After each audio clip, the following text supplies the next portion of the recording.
Yazd, the Emerald of the Desert, is an oasis city deep in the heart of the desert in central Iran. This city has 3,000 years of history. Previously known as Ysatis, the city's early records can be tracked to the time of the ancient Median Empire here in Iran. This magnificent oasis may be the most beautiful desert city in the world and has been constantly inhabited through its time. I'm Sahar Haqju, and you're watching Aperture.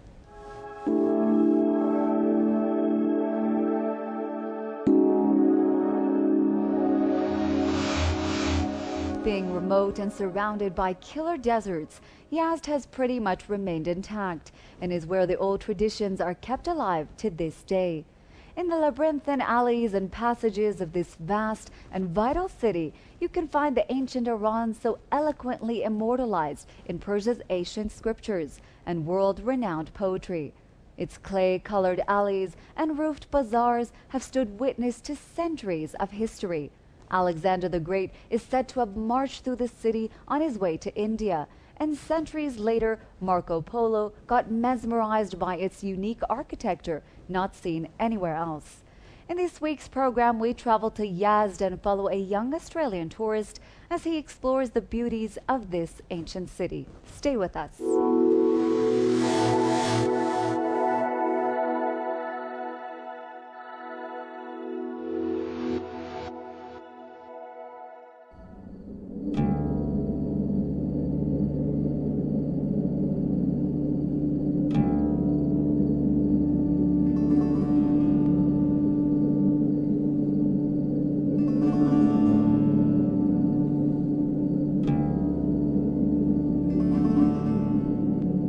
The ancient Iranians believed there were four elements of which everything was made: air, earth, water, and fire. Air, or wind, represented movement. When the wind blows, one should expect change. Inertia, or the lack of movement, is a sign of death, and movement is life. Wind is the essence of movement and the dynamism of creation.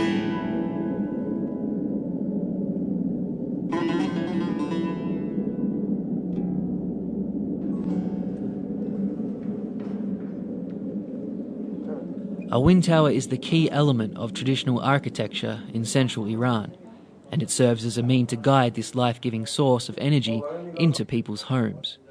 The wind tower acts as an air vent to draw out the hot air from inside the living space. What is ubiquitous in traditional Iranian architecture is the use of the existing climate conditions to make life easier, and Iranian architects make best use of whatever Mother Nature have given us.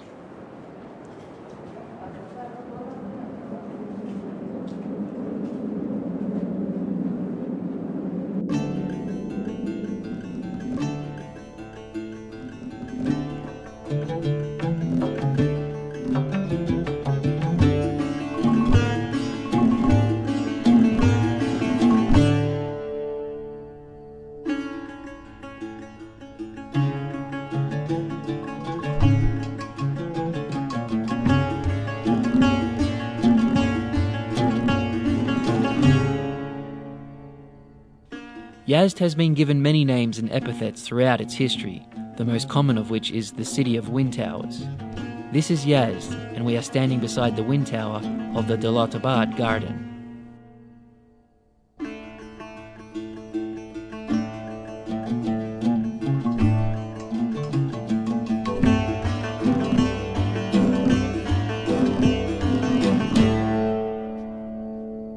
The Dalatabad Garden of Yazd was built in the late Afshariya era by Muhammad Taghi Khan, the leader of the Hans tribe of Yazd. Muhammad Taghi Khan ordered the digging of a 65-kilometer aqueduct to bring the water from the mountains of Mehriz to the current Dalatabad Garden, so he would be able to build the seat of his power upon an oasis.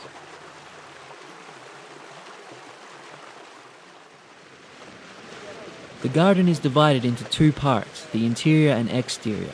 The exterior building is located in the east and has a pond and a high wind tower. The wind tower of the garden has the shape of a cylinder and, being 33.8 meters high, is the tallest mud brick wind tower in the world. So this is the wind catcher here? Wind catcher, yeah. Its length is 34 meters and excavating a canal named Dawlatabad. Later on, he commenced constructing the estate of Dolatabad garden as his residence along the stream extending from the Kannats. Okay. And this particular... This was his summer palace, and in front you see that was winter. Okay, okay. And it has gardens of, the gardens have pomegranate, grapes, and fruits over here. Yeah.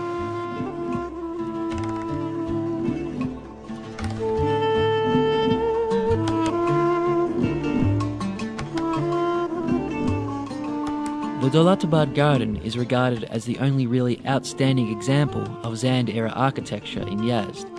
It also serves as a bridge linking the previous era to the next. The garden is located in the east of Yazd between Chahar Manar and Nasrabad neighbourhoods. It was built in the lunar year 1160, and it's one of the most magnificent and beautiful monuments of the Afshariya and Zand eras. The compound involves buildings, ponds, and numerous fountains. In between them, there are gardens rich with pomegranate and grape trees, as well as numerous flower species that embellish the grounds of the Dolatabad garden. I became acquainted with Dasmati upon arriving in Yazd, a man typical of Iranians who kindly offered to accompany me. The story of my acquaintance with him is simple.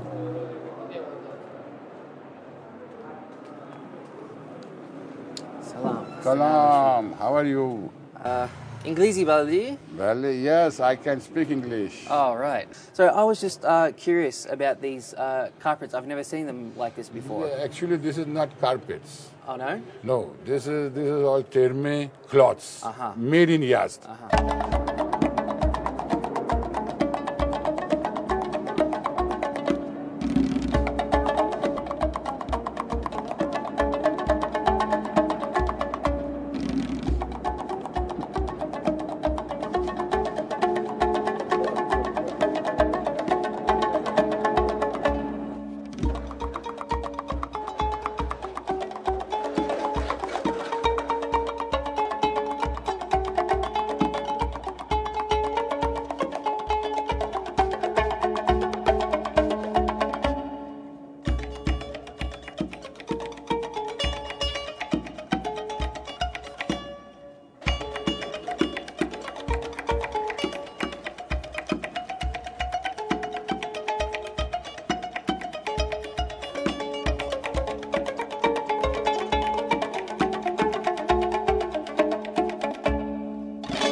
Mr. Damon, Yes.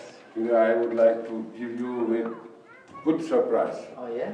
The old heritage of handicrafts, which Yazd is proud of itself. I'll take you to Mr. Ustad Ramazan Rizai. This guy here.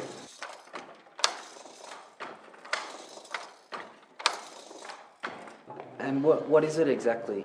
This old man is saying, who is weaving this darai. Its name is darai. The cloth names, usually they say darai. Darai, the sentence, he's saying that the government of Yazd called some weavers Right. to his office. Okay. He told, I will pay you some and you go and practice for weaving. That money which he has given to the persons for this, that has called darai. They went to their private houses and they started weaving cloths. Okay. That cloth was named as darai. Right. استاد رمضان رضایی ببخشید این چند سال شما این کار انجام بده؟ کار این کار 85 سال 85 سال. He is living over here with this old machine since 85 years? 85 years old. How many, چند سالتونه؟ صدا خورده میشه 101, 102 years his age.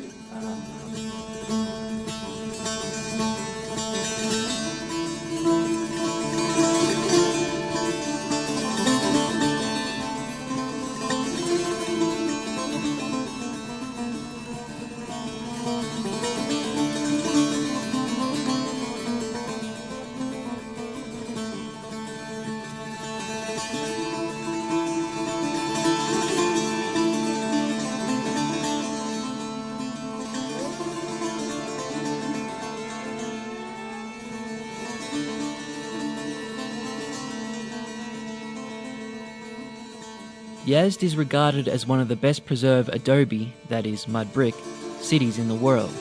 It's also among the few large Iranian cities that have retained their historic features to this day. Researchers consider Yazd as one of the 4 focal points of civilization during the time of the Median Empire in the east of Iran. The layout of Yazd is highly interconnected, full of narrow, long, roofed alleyways. The other unique feature of Yazd is its use of very thick walls.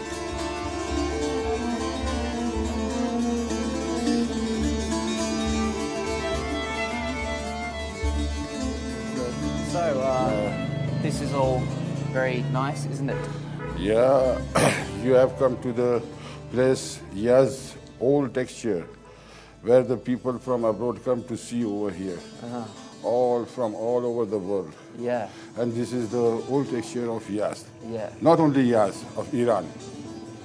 It's the pride of Iran. That's the place is the pride of Iran. All passages, yards and buildings in Yazd are protected against the rough climate conditions, most particularly the hot and often dusty winds. Narrow alleyways are straddled by tall walls that create shade alongside the passage, so that people are spared the oppressive rays of the desert sun.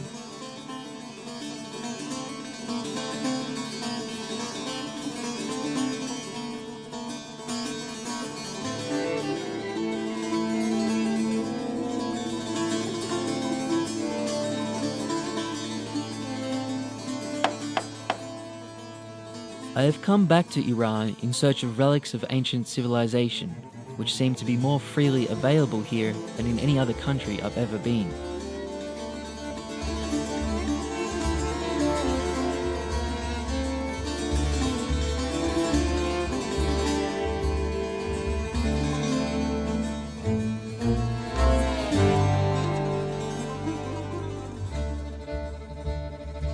We began with Tehran for only 1 day, but we go back to Tehran for 3 days. And Ahvaz, the area of Ahvaz, and then Shiraz, yes. Very beautiful city, Shiraz, yes. Impressing. People are very kind. Everywhere welcome. Yeah. And we are very impressed and, comment dire, ému. Yeah, it's a great emotion for us to discover your people, yes, and the country, all the country. Are you married? Yes, how are you? The other friend who accompanied me in Yazd is Nasser. I was told about him in Tehran before my journey. Nasser had an encyclopedic knowledge of Iranian history and culture, especially that regarding Yazd.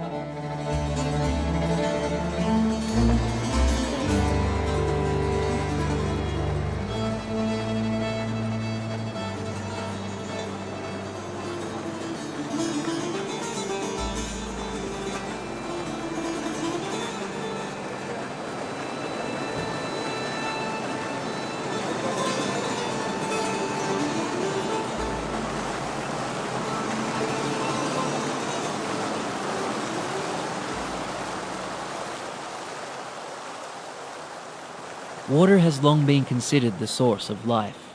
Ancient people in Iran believe that life is a place through which the water is flowing, and that water is a symbol of purity and light.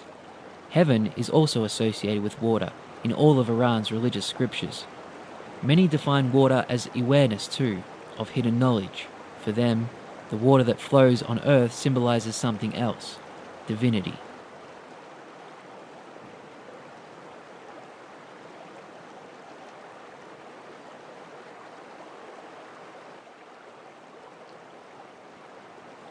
So this is, of course, a qanat. Yeah, and then it's a kind of useful system back to 2,500 years ago. On that time, we live inside desert, so we need water from the mountain. Yeah. So they start to dig the earth from the mountain to flat place to have water, to guide the water to flat place, and then the people can use this water here. The first hole, they should dig the earth vertically, and then they arrive to water. Then they start to dig the earth horizontally, arrive to this area. every 50 meter, they should dig another hole because they want to bring out the soil. Okay. So that, and they need light as well. Okay. Yeah. So that they have different hole across the channel. If we collect all of these horizontal channel and vertical channel, we can go from Earth to Moon and back. Really? Yeah. You mean in this one qanat or No, all the qanats all in the Yazd? qanats in whole Iran. In Iran. Yeah. If we collect all of them, we can go to Moon and back. Amazing. It is pomegranate garden. They're pomegranate trees. I didn't know what they looked like. Yeah.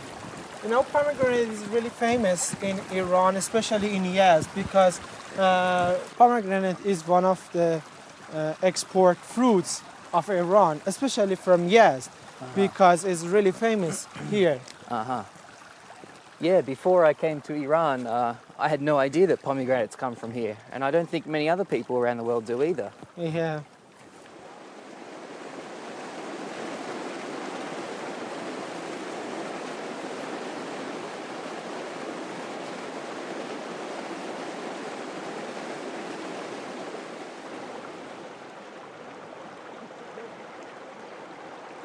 I have a distinct feeling that I am now walking on a land under which there is a network of aqueducts. These are tunnels for the transportation of water that were built centuries ago without any advanced tools. Tunnels for transferring the essence of life from the mountains and high places to the desert. The aqueducts of Yazd are as old as Iranian civilization itself. Indeed, the oldest aqueduct in the world can be seen here in Yazd. The ancient residents of Yazd developed innovative techniques to tackle the dryness and heat of Yazd and its surroundings, a hydraulic system for transporting the water. And aqueducts carry out this task of bringing water from the mountains to the farms. The point where the water rises from the ground is the source of the aqueduct. Now we are in front of a water reservoir. So each water reservoir had three different parts. The first part looked like this. Right. So you can see the steps here. The people should go down, arrive to the tap, and then they can take water from the tank. And did they go down with buckets, or how did they retrieve the water exactly? In ancient, the people can go down and arrive to water, and with a bucket they can take water. But from 200 years ago, they changed the rule because they want to close the tank. And with this kind of technique, it has a benefit for us. Because if you have any kind of disease and then you put your hand inside the water, you can spoil the water. So that with this technique, they can reserve the water fresh and then healthy. So it was really good technique to reserve water inside the tank.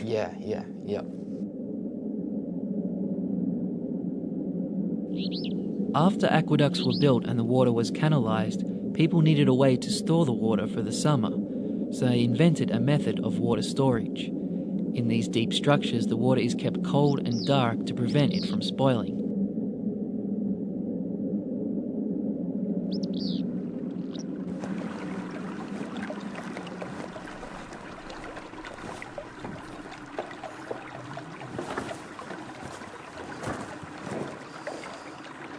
Okay. So what is this for? It was payab. Payab means the water of Anat came to this pool from this channel and then go out from the another channel. And they use this for washing themselves, wash dishes, and cook. In Iran, water storage depots, along with beautiful arches, wind towers, and high domes, date back hundreds and often thousands of years. Water, birth, and life are always intertwined. Each river or aqueduct leads you to an oasis and to renovation, freshness, and birth.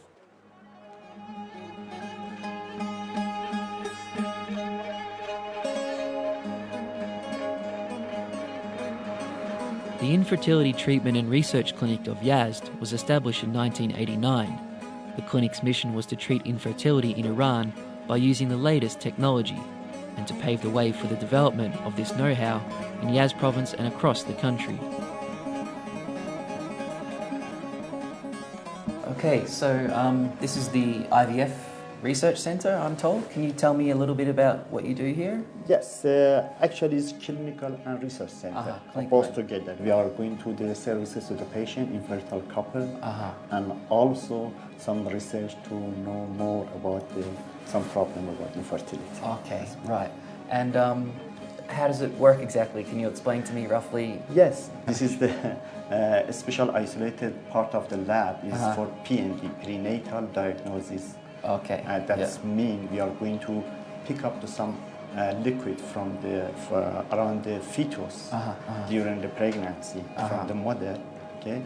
And when we pick up in the liquid from the around the fetus, we are going to test it for the expected gene abnormality or chromosome abnormality. Okay, right. If it is right, it's okay. The pregnancy ongoing is continuous. Okay. But it's finding the problem about that, we can abort the abnormal fetus. Also, the other part, we are going to do some postnatal diagnosis as well. Right.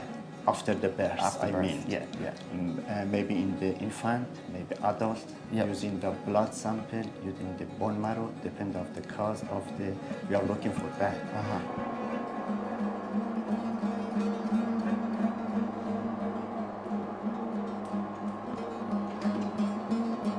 What we do, we induce subarachnoid hemorrhage, which is the hemorrhage inside the skull. That project, which recently was finished and the work was published in the American Journal, was it took place here for the first time. The first time in the world? In the world, yes. Really? Yes, in Yazd, exactly. That's amazing. And recently we finished another project that was the therapeutic benefit of stem cell for head trauma. The head trauma took place in rat again. Okay. And the work is new. It's been presented in international congresses, and it's been submitted for publication. We have very good expert gynecologists, embryologists, urologists. So I would say this is one of the most famous centers in Iran. And we have patients from all over the country. Also, we have some patients coming from Arabic countries. I am genetic counseling in the recurrent abortion clinic and genetic disorder clinic. The most patients comes to me, they are couples, they suffer from recurrent abortion. This is a big problem in our center about the infertility. What type of abortion did you say? Spontaneous recurrent abortion. Recurrent. Yes, this is a spontaneous. Because they didn't have a chance to have a baby, they comes to solve their problem. We try to help them about to finding their problem first, and then treat them to they can have a normal baby, or sometimes we decided they have another choice for egg donation, embryo donation, or adoption. Sometimes this is our results in the end. Just out of curiosity, like for example, say you get 100 patients and they have 100 problems, how often is it that through this kind of treatment or diagnosis that you cannot help them at all, that they must adopt? According to our records, nearly 80% of the patients comes to us, they have a baby now.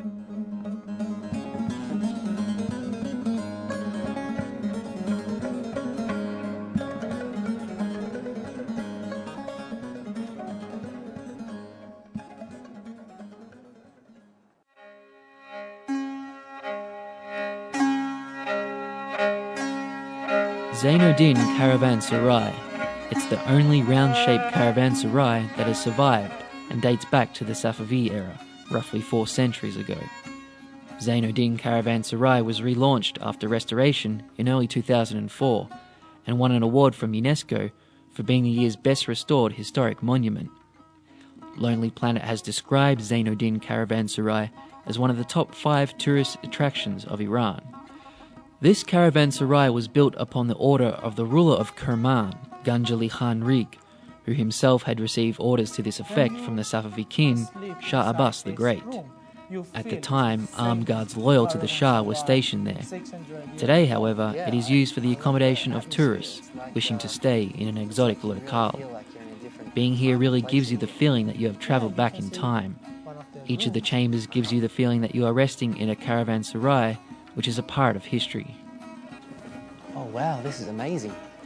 Yeah, this caravanserai is unique because the plan of this caravanserai is circle. So that it's unique because we don't have any kind of caravanserai in circle shape. This is the only one in Iran? Yes, it's only one in Iran. And why did they decide to build this one in a circle? Because they want to have a new plan for a caravanserai, and because of that, you can see they build it in circle. So it's just to impress people that they could do something different. Yeah. And this open roof, seeing as it's in the middle of the desert, I assume that at night time you get some views of the stars? Yeah, exactly, because on that time the people sleep here during summer, so that they can sleep here, they can look at the stars, and they can see millions of stars on top of their head. And nowadays people want to come here and stay here to visit these stars here, and so that it's really nice. Yeah, I can imagine it's popular. It really looks so authentic. Yeah. I'm happy I'm staying here, that's for sure.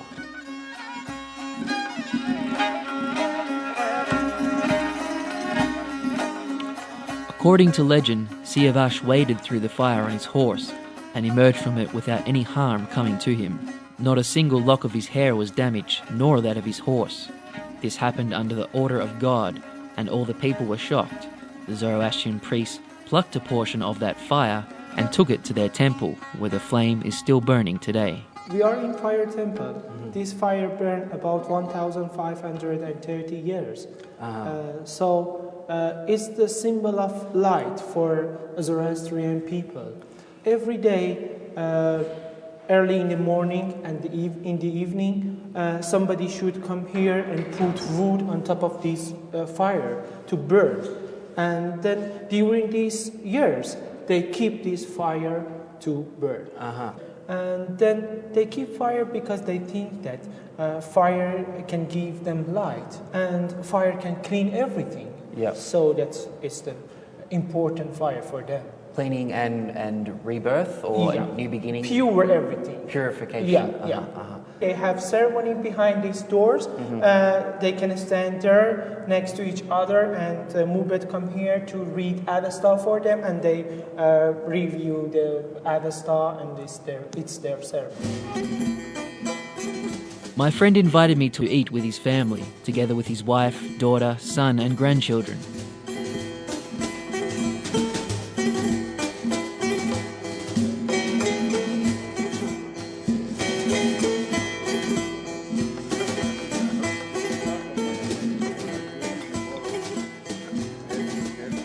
Although all Iranians are renowned for their traditions of hospitality, Yazdis have a special reputation for being friendly to guests.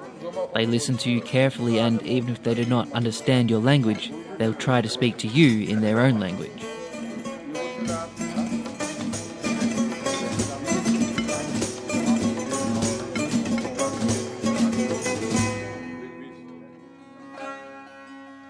Maybe one of the reasons for the diversity of the Yazd suites is the hospitality of the people. Diversity is the smell and form for entertaining guests.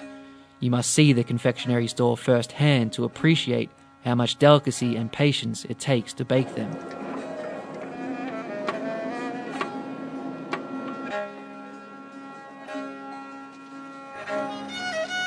You might be knowing that Yazd is especially famous for its sweets. Yeah, I've heard this. Yeah. Different kind of sweets, such Yeah. as bakla, kutta, cakes, etc., etc. Yeah. And this- what are we looking at here? This gentleman is preparing kutta, and his famous sweets in Yazd. And is this made only in Yazd, or? Only in Yazd.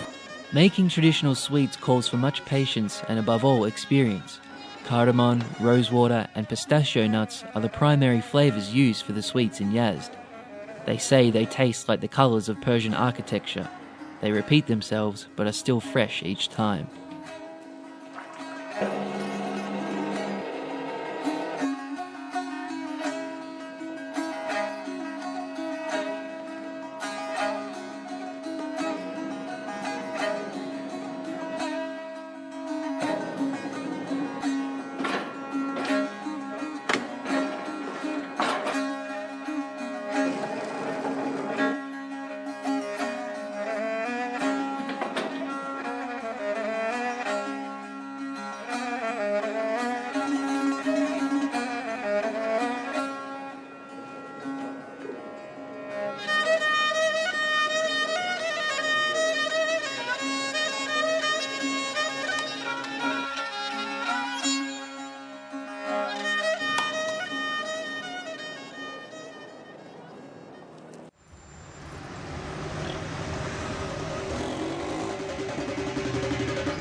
Zulkhaneh, Persian for House of Strength, is the traditional Persian gymnasium.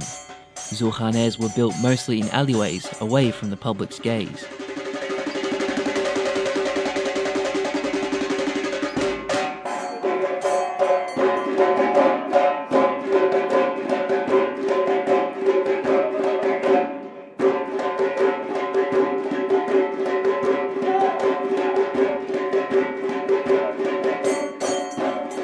The Zulkhaneh activities have roots in the history of ancient Iran and the ancient Persian houses of worship.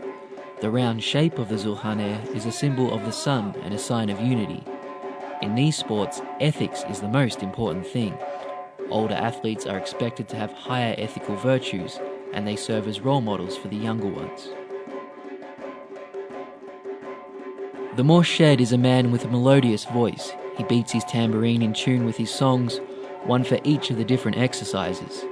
He typically chooses his songs from the ancient epic poems, usually from Ferdowsi's epic masterpiece, the Shahnameh, or Book of Kings. Hundreds of years ago, the Morsheds would be the most agile and well-trained of the athletes.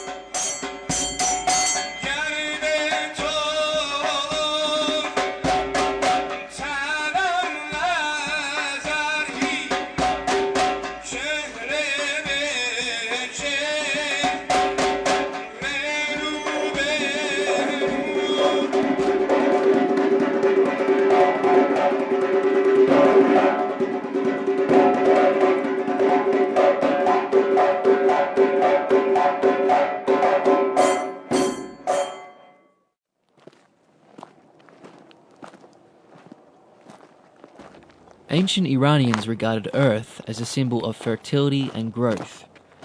Religious scriptures describe the earth as the raw material used to create human beings. Of the four elements, it is the one from which humanity has sprung, with all its capability for growth and change.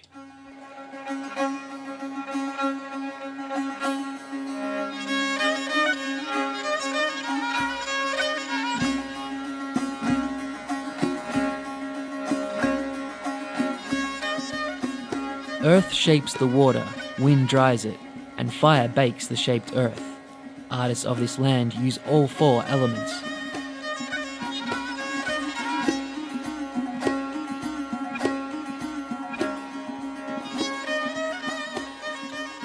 When did they first start making pottery like this in Iran? It is really hard question because in research around Balochistan, in southeast of Iran, they find some kind of fault back to 7,000 years ago. So I cannot say exact time of pottery because it's really. But a very long time ago. Yeah, exactly.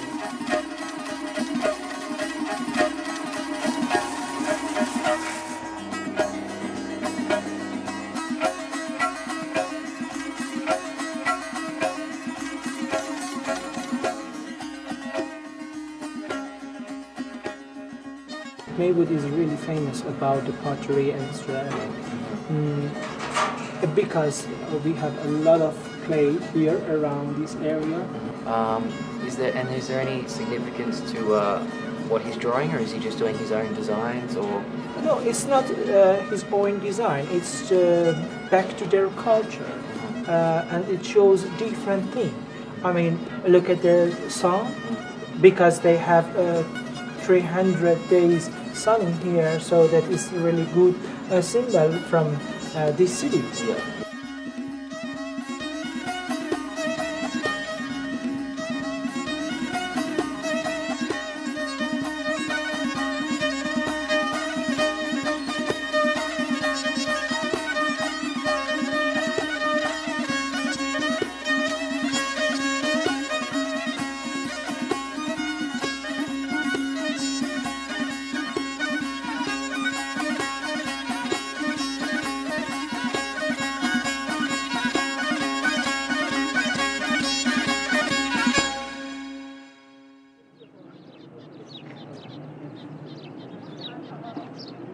Maybod is located in the northwest of Yazd province on the road to Esfahan.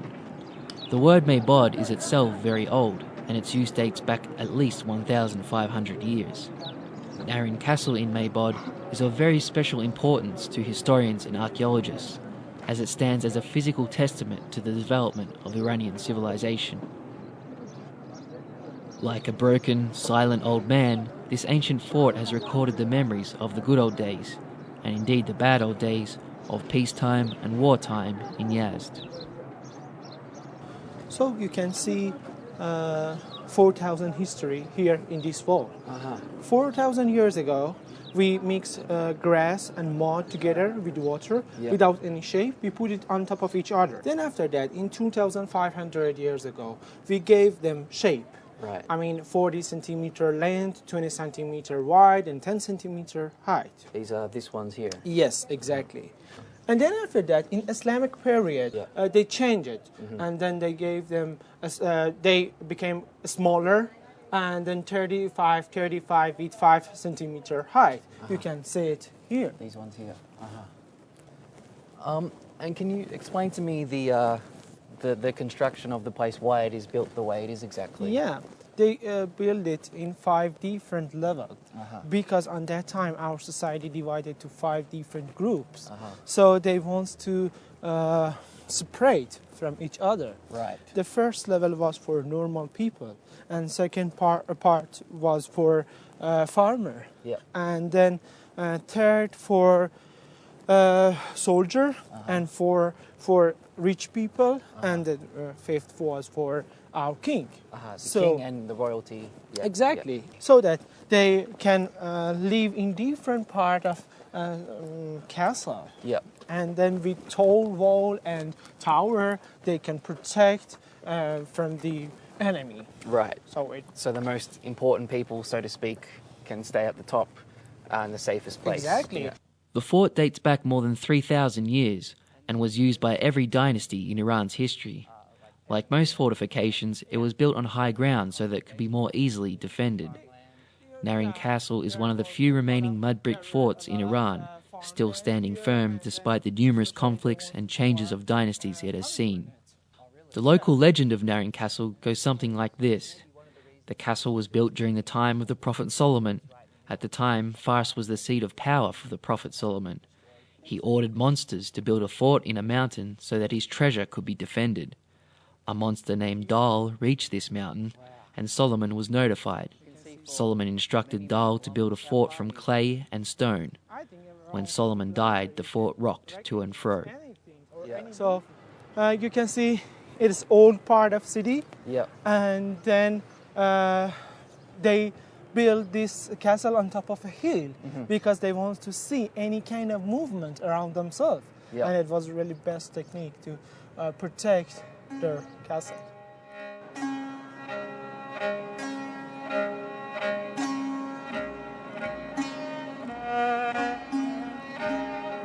Maybod's caravanserai is known as the Shah Abbas caravanserai and was built 400 years ago over the top of a pre-existing one. This caravanserai is square-shaped with a central yard. Its huge wooden door helped to provide security from bandits.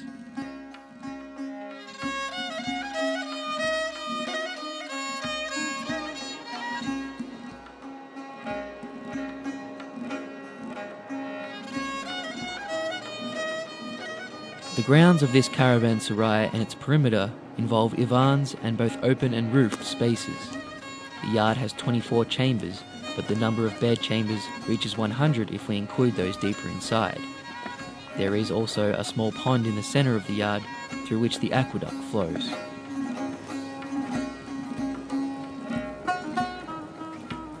Okay, it was a caravanserai. And Shah Abbas started to build this caravanserai around Iran. I mean, 999 caravanserai in Iran territory. On the Silk Road. On Silk Road Way, exactly. And I guess by the looks of things, this is one of the biggest, the more grand-looking caravanserais. Yeah, exactly, because Maybod was a important city on that time. And it located on a conjunction of north to south, east to west, so that all the people wants to pass through this desert way. And these are all places to sleep? Exactly. Or shops maybe, or? And it was look like shops because they can put their goods in front of their room and then they can trade with each other. There are other buildings in the surrounding areas that were built over time for the welfare of the caravans. They include the source of the aqueduct, a water tower, a water storage depot, a post office, an adobe fridge, and a cemetery. The Charpakhaneh, or post office, dates back to the Achaemenid era, around 2,500 years ago. The Charpakhanehs were tasked with keeping and looking after fast horses and fresh messengers, so that important letters and parcels could be sent as quickly as possible. Because of their importance to the rulers, they too were built as small forts. They typically featured high lookout towers and high walls, with spaces from which to shoot arrows. Maybod's Charpakhaneh has been restored and now serves as a postal museum. Alright, so this is a post office apparently, yeah? Yeah, in 2,500 years ago, our emperor forced all of the ministers should take his force just in 7 days in all the territory of Iran, from Roma to India. You mean they should be able to travel that distance in 7 days? Exactly.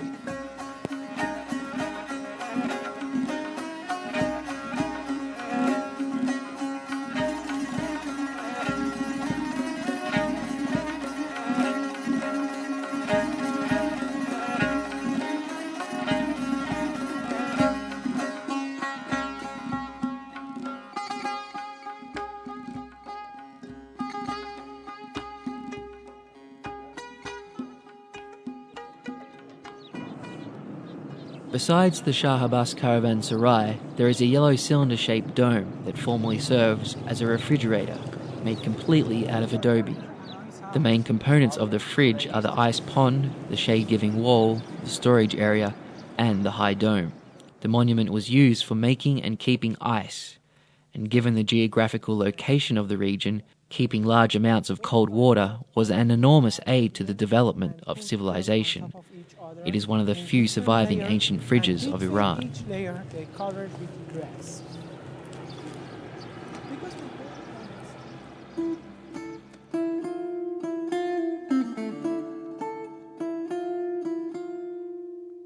We are in front of Jama Mosque. It has tallest minaret of Iran. And Really?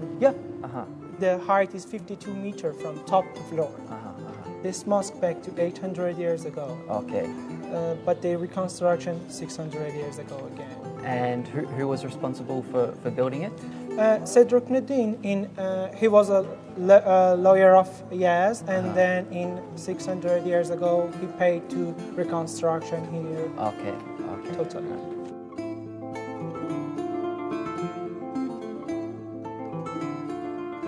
This door back to 600 years ago.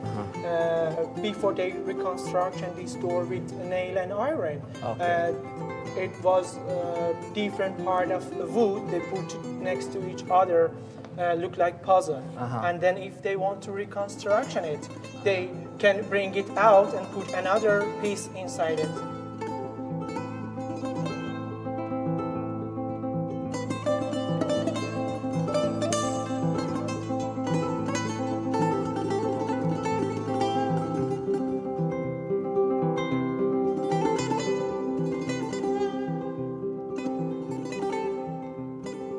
Just in the ceiling, on the ceiling, you can see 110 different name of God. On this ceiling up here? Yes. They put different bricks next to each other and look like a square. Yep. So that you can see 110 different name of God on the ceiling. Right, right. Look at that small window in front of us. The one at the top? Yeah. Yeah. Under that one, you can see 3 different alley. Under those 2 alley, you can see the symbol of Aryan. Yeah, we call that a swastika. Swastika. Yeah. It's the symbol of Aryan people. When would this ceiling have been built? When would that swastika? 600 years ago. But they want to show us we are Aryan and then we are Muslim together. So 600 years ago they had this idea? Yeah. Wow, that's fascinating. The most outstanding part of the Grand Mosque of Yazd is the Iwan, the dome section and the surrounding landscape. The high Iwan is adorned with a set of very beautiful mosaic tile works and arabesque decorations. These decorations with vault and pending pictures, as well as mosaic tablets and Kufic writing, have created a spectacular landscape that draws the admiration of many visitors.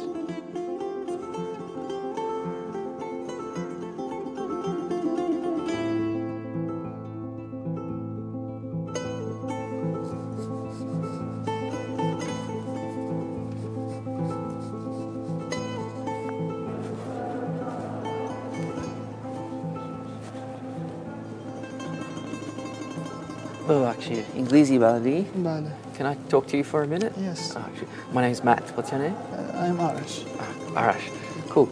I'm just curious. What are you doing here? Actually, I'm just trying to have some shapes on these footages. I'm actually an industrial designer student and studying at the Shah Sadughi Technical University. So we thought that maybe these shapes and geometries has been used in here might be useful for our job. How are these shapes applicable to industrial engineering? Basically, industrial design actually it contains some geometry. Geometry is basically made of triangles, rectangles, mostly circles. So these shapes are the main shapes that have been used in this architectural design. Thank you so much for your time. Welcome. Thank you. Nice to meet you. See you later. Bye-bye. See you.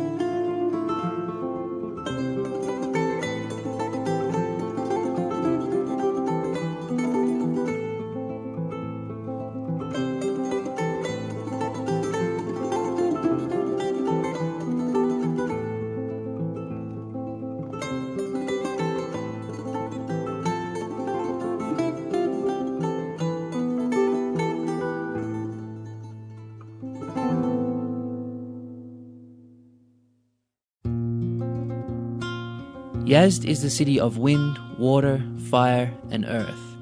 It was an amazing discovery coming to this place.